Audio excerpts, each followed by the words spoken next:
Muy buenas noches. Estamos estudiando esta serie que se llama La voluntad de Dios. Y vimos un montón de aspectos de la voluntad de Dios. Nuestro hermano Edgardo nos hizo un apunte que pudimos estudiar.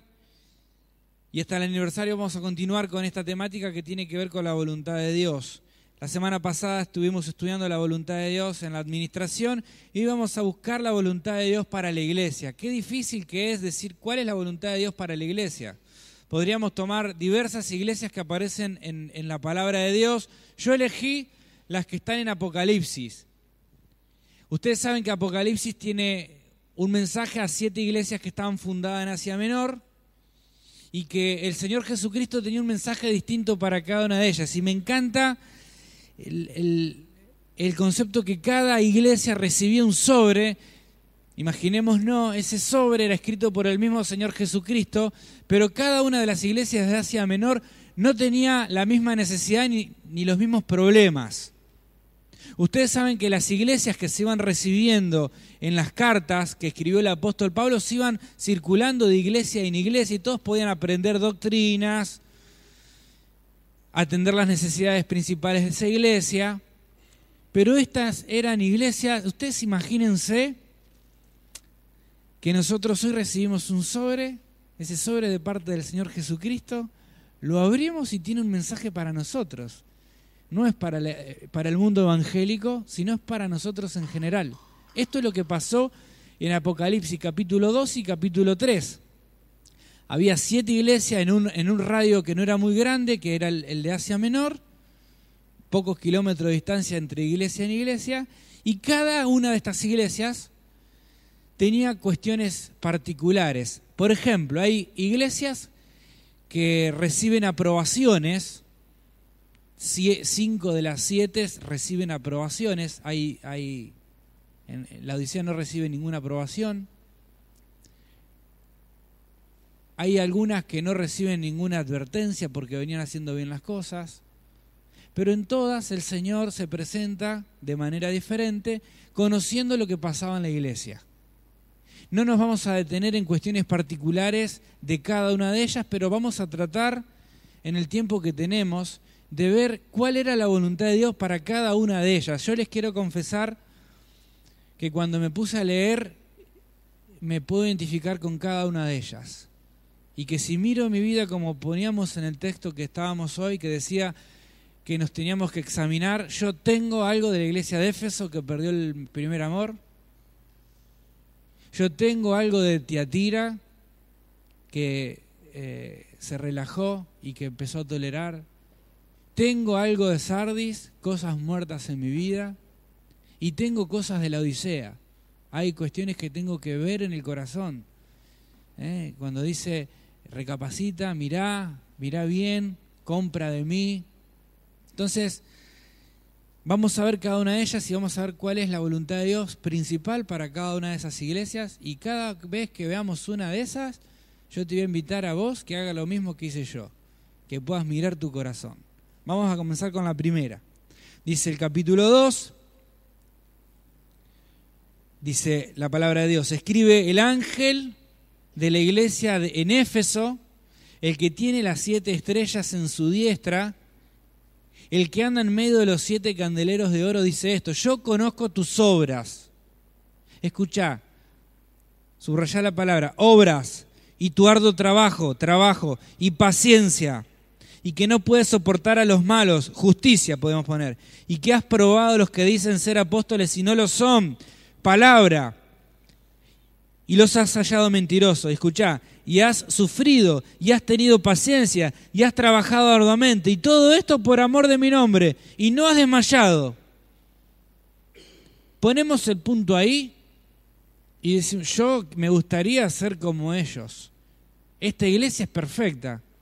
Tienen trabajo, han sufrido por el nombre del Señor Jesús, no han desmayado, tienen doctrina, identifican los errores de los demás. El Señor Jesucristo no tiene nada para decir. Sin embargo, llega el texto 4 y dice, pero tengo contra ti que has dejado tu primer amor. Y aquí viene el primer problema. Ellos habían dejado de manera voluntaria el primer amor. Podemos decir cuál era la voluntad de Dios para la iglesia de Éfesos, que puedan volver a tener comunión con el Señor. Y la voluntad de Dios, podemos decir en primer lugar, Éfeso, si ponemos un título, si ponemos un deseo de Dios, el deseo del corazón de Dios es que vos y yo, que esta iglesia sea una iglesia que tiene comunión con el Señor, que es una iglesia que ora, que es una iglesia que ama más que la obra de Dios al Dios de la obra. Que seamos personas capaces de amar más al Señor de la iglesia que la iglesia del Señor. A veces, como ellos tenían identidad, tenían trabajo, parecían perfectos, pero me encanta porque dice que habían descuidado, habían dejado su primer amor. Es como aquel que deja para después lo que le resulta que no es tan importante, es que tanto trabajo hay, es que hay que hacer tanto por la obra de Dios, es que es tan sufrido, es que hay falsos maestros, es que hay tanto por hacer, que hay algo que no tengo tiempo de hacer, lo dejo para después, no puedo, no tengo tiempo, es orar. Orar para el Señor va primero y después todo lo otro. Y nosotros, yo soy el primero en ser tentado a ser así, en considerar lo que hace falta, en qué nos equivocamos, cuáles son las necesidades de la iglesia, cuáles son los dispositivos para poner en práctica, cuáles serían las estrategias, qué hay que hacer, a quién hay que visitar, por quién, por el otro. Y uno se olvida lo más importante de todo. Ponemos lo urgente en el altar de lo importante y el Señor quiere que vayamos a orar. Este era el problema madre en esta iglesia. La comunión, dice un escritor, es algo que se puede sentir, que se puede palpar, que se puede percibir. No se puede contar, el otro se entera, se da cuenta. Nuestro rostro a veces refleja la oración. Y eso es lo primero en lo que tenemos que examinar, porque si el Señor hay algo que quiere es que volvamos al primer amor. Escuchaba a Matthew Henry, comentaba, ¿cómo te sentirías, dice alguien, si después de tantos años de casado le decís a tu pareja, yo estoy legalmente casado contigo, voy a cumplir con todos los requisitos? La esposa le dice a su marido, te voy a cocinar cada vez que llegues de trabajar, te voy a planchar la ropa, voy a hacer todo lo que vos me pidas que haga, pero no te amo a ti porque mi corazón está con otro. Bueno, esto es lo que sentía el Señor cuando uno empieza a elegir las cosas que haceres y no lo elige el Señor. ¿Se acuerdan Marta y María? Ese es un ejemplo claro. Había dos hermanas, el Señor Jesús viene a Betania, una apasionada por estar con el Señor, la otra por servir al Señor. El Señor no la retó a ninguna de las dos, pero Marta viene con un problema. Señor, mirá todo lo que estoy haciendo por ti, ¿no le decís nada a mi hermana? Y el Señor ahí aprovecha esa ocasión para decirle qué es más importante. Ella eligió la buena parte porque ella está conmigo. Siempre me gusta ese versículo que Marcos, solamente Marcos de los evangelistas, dice que el Señor eligió los que Él quiso. ¿Saben que esa palabra, los que Él quiso, podemos decir que se traduce mejor los que estaban dispuestos, los que habrían de estar dispuestos a seguirle? Y dice que los eligió, como nos eligió a nosotros, para que estén con Él y para enviarlos a predicar. Y en matemáticas usamos una frase, el orden de los factores no altera el producto. 4 por 3 es lo mismo que 3 por 4. Pero en las matemáticas espirituales el orden de los factores sí altera el producto. Porque estos hermanos de la iglesia de Éfeso alteraron el producto. Era primero el primer amor, primero el Señor y después la obra de Dios. Primero el Señor, mi devoción, después hacer las tareas que tenemos que hacer. Y el Señor Jesús eligió a 12 y no alteramos el orden de los factores, para que estén con Él y para enviarlos a predicar. Primero para que estén con Él, después para enviarlos a predicar. Yo confieso que para mí es más fácil hacer lo segundo, predicar, visitar, venir, trabajar. Pero ¿cuánto nos cuesta detenernos? ¿Saben que creo que tenemos que tomar decisiones que nos ayuden a corregir si esto es un problema para tu vida? Yo te quiero animar a que vos puedas ahora decir cómo vas a hacer si vos descubrís que falta oración en tu vida. Mira, yo no quiero que vos sientas culpa porque vos orás poco, porque quizás tenés una vida de oración que agrada al Señor. Siempre un creyente va a considerar que ora poco. No es mi objetivo que vos te sientas culpable, quizás tenés una hermosa comunión con el Señor. Ojalá, deseo de corazón que así sea. Pero si no, si vos considerás que dejaste al Señor después, que primero pusiste en tu altar de cosas importantes otras cosas, y que hoy te das cuenta que te pasa lo de esta iglesia. Detrás de tantas actividades, de tantas cosas que haces, te olvidaste lo más importante. ¿Sabes? Tenés que hacer cosas prácticas. Porque no es de un día para el otro que se corrige esto. ¿Sabes qué tenés que hacer? Establecer días en la semana que no vas a hacer otra cosa que orar ese día a esa hora. Yo me lo establecí. Es de 13 a 14:30 los días lunes, miércoles y viernes. Porque son los días que yo llego de un trabajo y tengo tiempo para entrar al otro. Y es así, tenés que establecer días y horarios para acomodar lo que va primero y después lo que va después. Por eso lo primero que reflexionamos, te quiero preguntar por tu vida de oración, pero más que tu vida de oración, no te quiero preguntar cuánto tiempo invertís, porque no es del tiempo de lo que te quiero decir, sino de la calidad de ese tiempo. Mira, puede pasar que estés 5 minutos en oración y que sean 5 minutos de calidad, que tu corazón se conectó con el corazón del cielo, del Señor, y valieron esos 5 minutos. Quizás sean 10 o quizás sea 1 hora, pero que sea 1 hora de calidad, que tu corazón desee estar en ese lugar, en ese momento. Que cuando entras a caminar en el terreno de la oración te vas despojando de los problemas que trajiste ahí, de la rutina, de lo que tenés que hacer ese día, y podés experimentar ahí vos a solas con el Señor, hasta que te das cuenta que lo más importante es eso, es ese momento, lo que tu alma necesita. Y después se acomodan las cosas, y después la obra del Señor, y después las tareas. Te pregunto por ese tiempo de calidad con el Señor. Si hace tiempo que no lo tenés, es momento de volver al primer amor. Como les dice, arrepiéntete, recuerda de dónde has caído y volvete, cambia tu mente. Entonces decimos que la voluntad del Señor para la iglesia es una relación personal con Él. Miren, lo decimos desde el día que nos predicaron el Evangelio, desde el día que alguna vez escuchamos. Nosotros no te vamos a hablar de una religión, te hablamos de una relación personal con Dios. Bueno, la tenemos que tener. Ahora, segundo, llegamos a la segunda iglesia, que es Esmirna. Esta es una iglesia sufrida, es una iglesia fiel. Esta iglesia no tiene reproches, Esmirna. Fíjate, vamos a leer algunos versos, 9 y 10.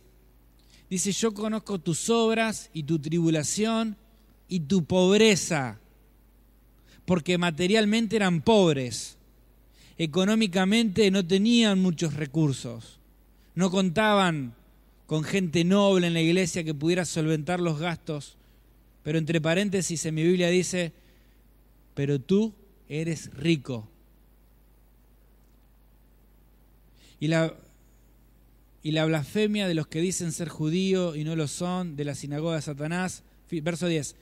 No temas en nada lo que vas a padecer, he aquí el diablo echará a alguno de vosotros en la cárcel, porque seréis probados y tendréis tribulación por 10 días. Sé fiel hasta la muerte y te daré la corona de vida. Miren, iglesia de Filadelfia, es la iglesia sufriente, la iglesia perseguida. ¿Sabes? Dice el pasaje, vas a sufrir por 10 días el tormento de Satanás. Significa que la prueba, la persecución, Satanás sobre un creyente tiene un momento en que empieza y un momento en que termina. En este caso eran 10 días. Algunos dicen que son literal y otros dicen que son simbólicos. Lo que te quiero decir que si estás pasando por algo que te genera dolor, que escuchábamos el domingo una frase, uno aprende en la vida por obediencia o por dolor, y es así. Miren, hay algunos que están tomando mate. Yo le digo a mi hija, la más grande, quiere empezar a hacer las cosas de la casa, y le digo, mira, no manipules agua caliente, y ella me hace caso. Entonces aprende por obediencia. El día que no me haga caso y quiera manipular agua caliente, ¿qué va a pasar? Se va a quemar. Y va a aprender por el dolor. La cuestión tiene que ver con qué es lo que nos provoca el dolor. Porque puede ser el Señor que permite que Satanás nos toque, como pasó con Job y como a veces pasa cuando somos probados, y él saca lo mejor de nosotros, como dice el proverbio, quita la escoria y saldrá laja al fundidor. Cuando pasamos por el fuego de la prueba, el Señor en un periodo de tiempo nos aprueba. Y en el cielo, con la corona de vida, como dice acá, como lo dijo Pablo también. Pero hay veces que no nos duelen las pruebas del Señor, entonces tenemos que ejercitar el discernimiento espiritual. A veces sufrimos por disciplina, que no es lo mismo que prueba. Es cuando el Señor ve que nos estamos alejando de Él, que nuestro rebelde corazón se aleja, entonces nos disciplina y provoca un dolor para que no me duela peor después. Eso es la disciplina de Dios. Hebreos capítulo 12 nos enseña: ¿qué padre que ama a su hijo no lo va a disciplinar? Si nuestros padres terrenales, habla Pablo, de los judíos del pasado, nos disciplinaban por un poco de tiempo y los venerábamos, ¿cuánto más el Padre de los Espíritus? Y viviremos. Es decir, el Señor te disciplina para que vos no te alejes y vuelvas a Él. Por eso a veces sufrimos, por eso a veces necesitamos depender del Señor, porque el Señor nos pone en un terreno donde solo no podemos y necesitamos recurrir a ir. Es la disciplina del Señor. Y a veces el dolor tiene que ver con la prueba, con la disciplina, a veces con consecuencias. Miren, hermano, es importante que nosotros cuando examinemos lo que nos está pasando, si tiene que ver con el dolor, preguntarme: Señor, ¿no será que yo en algo me habré equivocado? Cuando miro lo que me está pasando hoy, el dolor que estoy teniendo, y miro el pasado, ¿no será que me equivoqué con algo? Tenemos que tener el valor de preguntarle al Señor. Estos se lo preguntaban y no era que se habían equivocado. Era el Señor probándolos y encontrándolos fieles. Por eso, ¿cuál es la voluntad de Dios? Podríamos decir, en primer lugar, comunión con Él. En segundo lugar, Esmirna, fidelidad en medio de la prueba. Pasamos a la tercera de las iglesias, Pérgamo. Escribe el ángel a la iglesia de Pérgamo. Dice el 13: yo conozco tus obras, escuchá, y dónde moras, donde está el trono de Satanás, pero retienes mi nombre y no has negado mi fe, ni aun en los días de Antipas, mi testigo fiel, fue muerto entre vosotros donde mora Satanás. Pero tengo unas pocas cosas contra ti, que tienes ahí a los que retienen la doctrina de Balaam, que enseñan a Balac a poner tropiezo ante los hijos de Israel y a comer a las cosas sacrificadas a los ídolos y a cometer fornicación. Y también tienes a los que retienes, bueno, etc. Vamos a explicar lo que pasaba en esta iglesia. Esta iglesia es reconocida porque permanecía fiel habitando en un lugar donde se decía que estaba el trono de Satanás. ¿Dónde? Era el centro de la idolatría de Asia Menor. Ahí, Tiatira, donde había una escuela de sacerdotes paganos que iban derivados a los templos paganos, donde estaba el centro de la idolatría que llevaba a la corrupción, al pecado y a la injusticia. Ahí vivían estos. Y había un grupo de hermanos que permanecían fiel porque retenían el nombre del Señor, pero tenían un problema. El problema madre en la iglesia de Tiatira es que todos consideraban su salvación personal y no consideraban el concepto de cuerpo. Es decir, que había hermanos en la iglesia que retenían la doctrina de Balaam. ¿Quién era Balaam? Y que conduce a pecar a Balac. Bueno, vamos a explicar la historia. Balaam era un profeta de Dios, del pueblo de Israel, que aparece en Números. Fue dotado con la capacidad de profetizar y dar palabra de Dios. Pero ¿qué pasa? El rey de Moab, que se llamaba Balac, sabía que con el pueblo de Israel estaba un profeta que hablaba en el nombre del Señor. Conocía que Dios estaba con ellos, entonces dice, voy por el profeta. Si yo gano al profeta, me voy a salvar de que el pueblo me someta a mí. Esa fue la historia. Entonces Balac lo manda a llamar a Balaam. Y Balaam dice, no puedo ir porque yo pertenezco al pueblo de Dios. Pero los enviados le dicen, mirá que hay plata, ¿cuánto querés? No es que Dios no va a querer, Dios no me va a dejar, déjame que le pregunto, y va y ora. Y el Señor le va a contestar, no, vos tenés que profetizar palabra de bendición para mi pueblo. Entonces Balaam vuelve, afligido, dice, no, pregunté al Señor y me dijo que no. No, pero escuchá bien, el doble, andá, hay más plata, andá, preguntá bien, porque si vos venís con nosotros vas a ser bendecido. Y el Señor le contesta lo mismo. Vos de ninguna manera vas a profetizar algo en contra de Israel, porque yo estoy con Israel. Y porque vos sos mi profeta. Y Balaam vuelve. Miren, volví a preguntarle al Señor y el Señor me volvió a decir lo mismo. Y saben que lo hizo 3 veces. El Señor le dijo, bueno, ¿sabes qué? Andá con ellos. Y Balaam fue. Escuchá. Cuando Balaam fue, Balac lo estaba esperando. Y dice, así, frotó las manos, ya está. Tengo el profeta, no tienen palabra, el profeta va a profetizar para mí, va a maldecir a Israel y listo, se terminó. Y cuando Balaam empieza a profetizar, profetiza bendición para Israel. Y Balac se enoja. Y esto ocurre 3 veces, pero ¿sabés lo que pasó? Si bien él no pudo profetizar un futuro de perjuicio para Israel, Balaam se quedó con él. Y más tarde, Moab se mezcló con Israel. Y los hijos de Israel cometieron fornicación. ¿Sabes por qué? Por el consejo de este hombre, Balaam, que era un profeta de Dios. Sin embargo, se vendió. Se fue para los enemigos y condujo al pueblo al pecado. Bueno, Balaam y Balac fueron unos solos en la Biblia, aparecen en Números. Podés leer la historia, capítulo 25, capítulo 31. Lo que sí estaba este espíritu de gente que con el consejo apartaba a los hermanos, estaban ahí, no se daban cuenta. Eran aquellos que seguían las doctrinas de los nicolaitas. ¿Sabe qué eran los nicolaitas? Aquellos que decían que con el cuerpo se podía pecar, total no afectaba la parte espiritual. Ya vamos a ver que mucho de eso hay en el presente hoy. Pasa parecido, en Éfeso pasaba, acá pasaba y en otras de las iglesias también pasaba lo mismo. Con el cuerpo lo podés entregar al pecado, total lo que la vida espiritual tiene que ver con lo interior, no se ve afectada. Y no se daban cuenta que esta doctrina estaba pintando a algunos hermanos de la iglesia. Entonces el Señor viene y los reprende. ¿Cuál sería la voluntad de Dios? Bueno, cuidado, somos un cuerpo. ¿Se acuerdan el concepto de la carrera? ¿Se acuerdan el concepto de Abel y de Caín? ¿Dónde está tu hermano? Sé yo. ¿Soy yo guarda de mi hermano? Sí, soy guarda de mi hermano. Y tengo que velar por el otro. Porque no me salvo solo. Porque si en la carrera de la vida cristiana mi hermano no llegó, yo tampoco llegué. Y capaz que está necesitando. Y se está equivocando en la doctrina.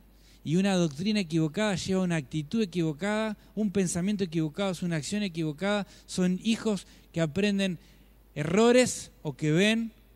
Y una familia que se destruye y nos necesitan. Quizás esta iglesia nos tiene que enseñar a mirar para afuera. Nuestras oraciones, cargadas de necesidades que yo tengo, personales. ¿Y qué necesita el otro? Bueno, esta iglesia nos enseña a mirar al otro.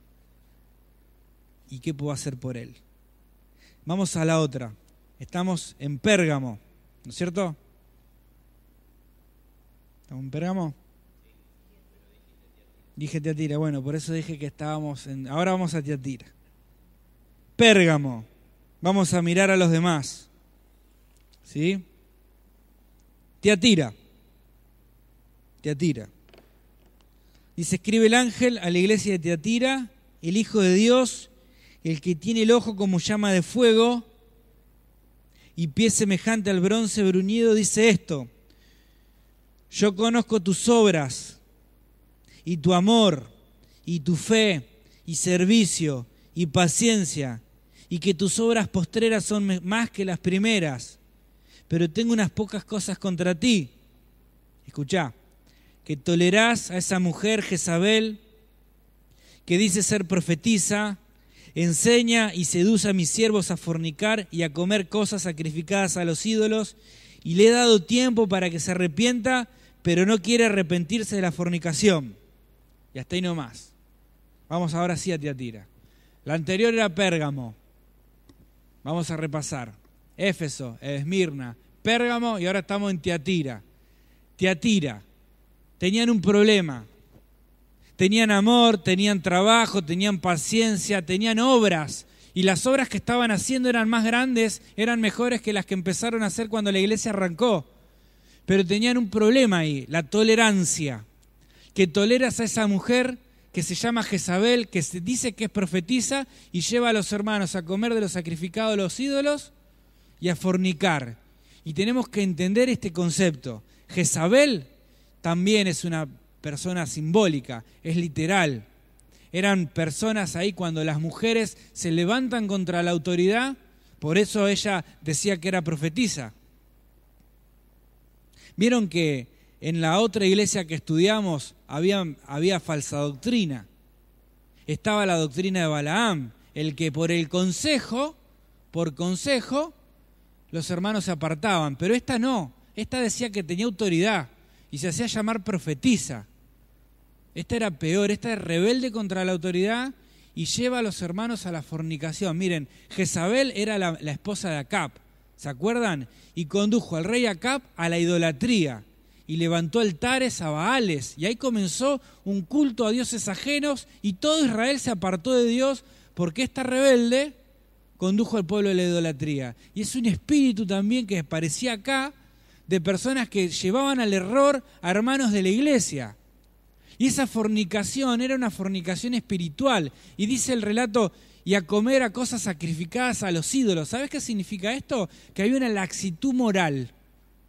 Eran flexibles en cuestiones que tenían que ver con principios bíblicos de la palabra de Dios, con preceptos, con los decretos que están en la palabra de Dios. Esta mujer Jezabel era rebelde, muchos hermanos la seguían y como consecuencia tenían una moral muy baja. ¿Sabés qué era común esto de comer cosas sacrificadas a los ídolos? ¿Sabés cómo era esto? Mirá, los paganos sacrificaban animales a dioses paganos. Esos animales que sacrificaban luego eran llevados a las carnicerías. Entonces un creyente iba y compraba en la carnicería de cualquier lugar y sabía que lo que compraba podía provenir de un sacrificio de los ídolos. Y Pablo escribió acerca de esto. Si te hace mal a tu conciencia no comás, si no te causa culpa podés comer. Entonces esta mujer Jezabel fue un poco más allá. Y el estudio dice que ella no solamente les quitó las barreras mentales, no tenés problema en comprar y comer. Si no hay problema en comprar y comer, ¿qué problema va a haber en que vayamos a ver cómo hacen los sacrificios? Y se dice, los estudiosos, los comentaristas nos enseñan que esta mujer llevó al pueblo o algunos hermanos de la iglesia a los rituales de estos que estaban sacrificando animales y que los estaba empujando de a poquito y los estaba desviando de la fe hasta ahí, hasta la misma idolatría. Por eso el adulterio del que está, la fornicación de la que está hablando es una fornicación que tiene que ver con lo espiritual. Y tenemos que tener cuidado.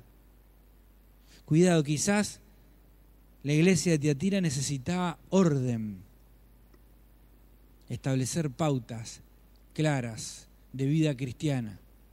Esa es la voluntad de Dios, el respeto a la autoridad. Quizás ese tiene que ver la enseñanza principal de la iglesia, el problema de la tolerancia. Miren, yo una vez fui al médico porque tenía una bacteria en mi cuerpo y me dio un antibiótico. Lo tenía que tomar por un mes. era ese antibiótico el único o el más eficiente para llegar a donde tenía que llegar a mi organismo y matar la bacteria que tenía que matar. Y me dijo, mirá, tenemos que tener cuidado porque vos lo que tenés es crónico. Y si esta pastilla no la mata, es porque el bicho se va a hacer resistente. Después no tenemos mucho más para hacer. ¿Saben qué pasó? Al tiempo volví a ir por el mismo problema y cuando me hice los análisis, resulta que esa pastilla ya no servía más. Porque dentro de mi organismo, bacterias se hicieron resistentes a eso que la mataba. ¿Sabes qué? Eso es tolerancia. Esto es tolerancia. Cuando la bacteria se banca lo que viene de afuera, empieza a recibir una resistencia, tolerancia, y necesito otra cosa. Y claro, tuve que tomar otro antibiótico, pero lo tuve que tomar por más de 2 meses. Y eran 2 tipos de antibióticos, los tuve que mezclar para tener el mismo efecto que el primero. Y a veces pasa eso. El pecado no nos duele más, no nos hace mal. Y somos amplios y flexibles. Y esto es lo que pasaba en la iglesia de Tiatira. El problema, la tolerancia. Por eso tenemos que mirar para adentro y si comenzamos preguntando por la vida de oración y por la calidad que yo le dedico al encuentro diario con el Señor, tengo que seguir preguntando qué cosas me hacen doler, si lo que me duele tiene que ver con mis errores o porque el Señor quiere formar algo en mi vida. Después tengo que pensar, como la iglesia de Pérgamo, si hay alguien que necesita algo, o la salvación la considero como algo personal, y ahora tengo que preguntarme por la tolerancia. Si dejé que ciertos pecados sean habituales en mi vida, las malas palabras no me duelen más. En un principio sí me dolían, pero ahora hice resistencia y no me afecta. Necesito algo más fuerte. Bueno, va a venir la disciplina. Es un antibiótico del cielo para sanarte. Es el dolor. Quizás tiene que ver con lo que aparece ahí en la pantalla de tu teléfono, con lo que te acostumbraste, que no te molesta tenerlo. Tenés que pensar si a Dios le molesta. Porque esta mujer Jezabel estaba en la iglesia y a muchos no le molestaba más, pero hacía daño. Llegamos a la iglesia de Sardis. El estado es crítico. Estamos en el capítulo 3, versículo 1.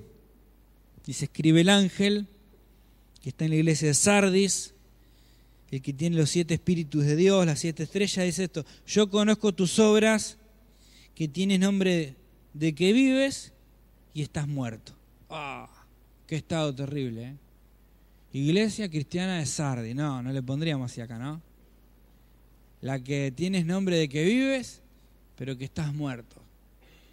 Quizás es una iglesia que fue apagando el fuego del espíritu hasta que quedó una llamita y un día un viento la sopló y la terminó de apagar.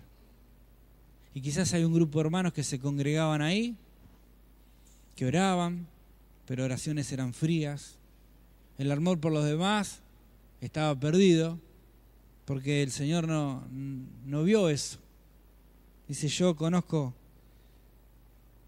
tus obras, te llamás que vivís pero estás muerto. No había paciencia, no había trabajo, no había obra, no había sufrimiento, no había comunión, no había nada. Ofrendaban, cantaban, pero esos cánticos no llegaban. Entonces el Señor les dice, arrepentite porque voy a seguir matando las pocas cosas que te quedan. Y cuando mirás tu interior y pensás en Sardi,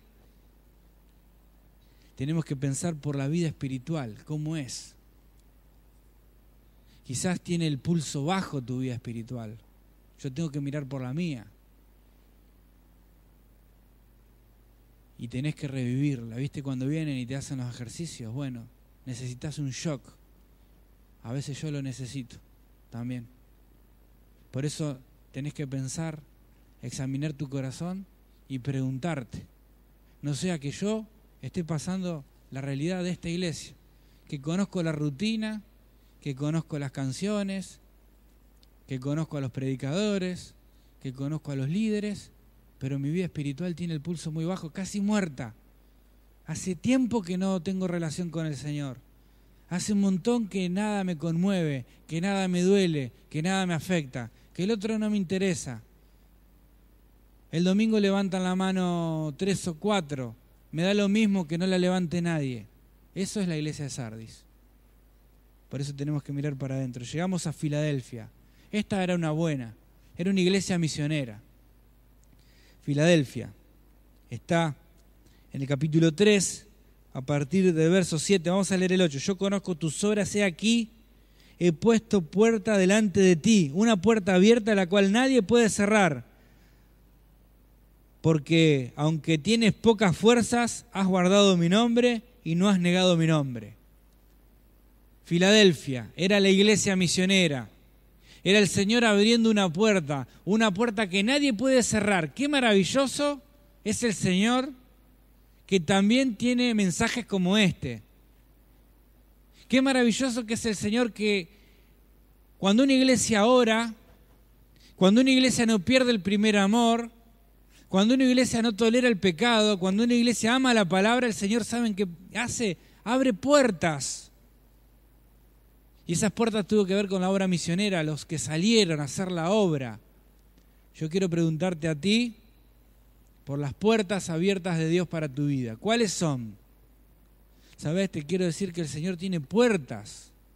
Yo doy gracias al Señor porque hablamos de la disciplina y del dolor que Él nos produce y de la prueba y del examen que nos hacemos, pero te quiero decir algo alentador. El Señor tiene puertas también. Y las puertas que el Señor puede abrir en tu vida, escucha, nadie las puede cerrar. Porque Él es el que abre y que ninguno cierra, y Él es el que puede cerrar cosas en tu vida que nadie puede abrir. Y pensá en tu pasado, pensá en lo que te hizo mal, pensá en tu carácter, cosas que tenés que cambiar. El Señor puede ser el único capaz de cambiar cosas en tu vida para que nunca vuelvan a ser como antes. Y cuando pienses en el daño que te hicieron, en el dolor que te provocaron, te quiero decir que el Señor es el único que puede cerrar y sanar para que nunca más te vuelva a doler. Y Él puede abrir puertas que son oportunidades, puertas para comunicar su palabra, puertas para traer personas. El Señor puede abrir puertas en tu vida que no la va a abrir conmigo, ni con Edgardo, ni con Miguel. ¿Cuáles son? ¿Sabes? Tenemos que ser sensibles a la necesidad espiritual, porque el Señor abre puertas. Y el Señor es el que camina entre medio de los 7 candeleros en Éfeso. ¿Sabes qué significa eso? Es que el Señor camina en medio de la iglesia.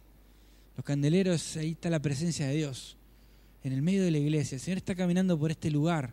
El Señor conoce tus obras y conoce la mía. Tiene un montón de cosas para probar quizás, pero también tiene reproches para vos y para mí, advertencias. Pero en medio de todo eso el Señor tiene puertas para abrir, para que hagamos la obra de Dios, porque Él cuenta con nosotros. Y por último, llegamos a la Odisea, otro nombre que nunca vi. Saben que conocemos la iglesia de Filadelfia, se llama una iglesia en Santa Fe. Iglesia Filadelfia. ¿Por qué? Porque esa iglesia le gustaría puertas abiertas para hacer, pero ninguno pondríamos en el cartel Iglesia Cristiana Evangélica La Odisea tampoco. Porque la iglesia cristiana La Odisea es una iglesia muy contraria a la de Esmirna. Esmirna era una iglesia pobre económicamente, pero el Señor mira los corazones y le dice: ustedes no son pobres, ustedes son ricos. Y Esmirna sufrió una prueba, murieron 1500 por defender el nombre del Señor, en la primera persecución. En la segunda persecución murieron 800. Pero ahora llegamos a la Odisea. Y estos eran al revés. Estos habían construido un gimnasio que no tenía ninguna de las iglesias de Asia Menor. Gente se sumaba a la iglesia. Tenían recursos. ¿Y saben qué era lo que decían? Dice: nosotros somos ricos, nos hemos enriquecido y de ninguna cosa tenemos necesidad. Eso era lo que ellos decían con su boca. ¿Y cómo les va a ustedes? Imagina un compañero de trabajo que va a la iglesia de la Odisea. ¿Cómo les va? No, bien. No, crecimos un montón y nos enriquecimos. Recaudamos un montón, los hermanos ofrendan. Sabes que estacionan los mejores autos porque el Señor nos bendijo un montón. Y van nuevos también. Y che, ¿y qué? Oramos, quiero orar por él. No tenemos ninguna necesidad nosotros. Eso es lo que decían. Y cuando abrieron la carta y el Señor tenía un mensaje para ellos, le dice: vos sos pobre, ciego, miserable y desnudo. Esa era la condición que el Señor los veía. Y estando en ese estado, quizás el peor de todos, porque vieron que hace tiempo hablamos del hijo pródigo. El hijo pródigo, él es consciente de la miseria en la que vive. Él es consciente que necesita al Padre. Pero cuando un alma llega a este estado, no sos ni frío ni caliente. Ojalá fuere frío. Ojalá seas como el hijo pródigo que está en el medio y necesita de su Padre. Ojalá fuera ferviente, como los de Esmirna o como los de Filadelfia, para que yo siga abriendo puertas. Pero no sos ni una cosa ni la otra. Estás con un pie en cada reino. Amás al mundo y venís a la iglesia. Te vomitaré de mi boca. No aprobaste. Por eso tenés que pagar un precio y volver al Señor. Y estamos terminando. Y en esta noche tratamos de ver cuál es la voluntad de Dios para la iglesia, para mi vida. Y sabes, empieza la primera iglesia, el Señor presentándose como aquel que anda en medio de los 7 candeleros, diciendo: yo camino en medio de ustedes, conozco a cada uno y conozco tu realidad. Y termina golpeando la puerta, porque en la última, cuando estamos en el peor estado de todos, cuando tenemos el corazón tibio, con un pie en cada lugar, el Señor golpea la puerta y dice 3:20, yo estoy a la puerta y llamo. Si alguno oye mi voz y me abre, porque el Señor es un caballero, solamente va a pasar a estar contigo, a cenar, dice. Cenaré con Él, comunión, y Él conmigo.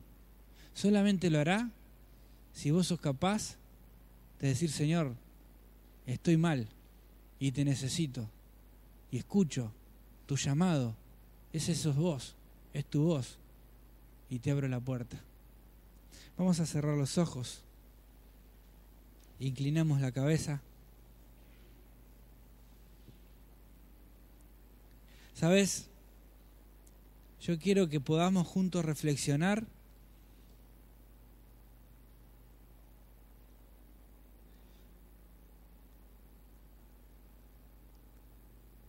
cuál es la voluntad de Dios para mí. Que vos puedas ser capaz de preguntarle al Señor en esta noche: Señor, ¿cuál es tu voluntad para mí? Yo te voy a ayudar. ¿Perdiste pasión por Él? ¿No existe momento en el día que deseas ese encuentro con el Señor Jesucristo? Es porque has dejado tu primer amor. Si estás sufriendo el dolor y no sabes por qué, es muy posible que no tenga nada que ver con una prueba del Señor. Y tenés que examinar por qué te duele lo que te duele. Si estás demasiado preocupado en lo que te pasa a vos y te olvidaste de los demás, te quiero decir que la voluntad del Señor es que te pongas a pensar qué necesitan los demás. Si te das cuenta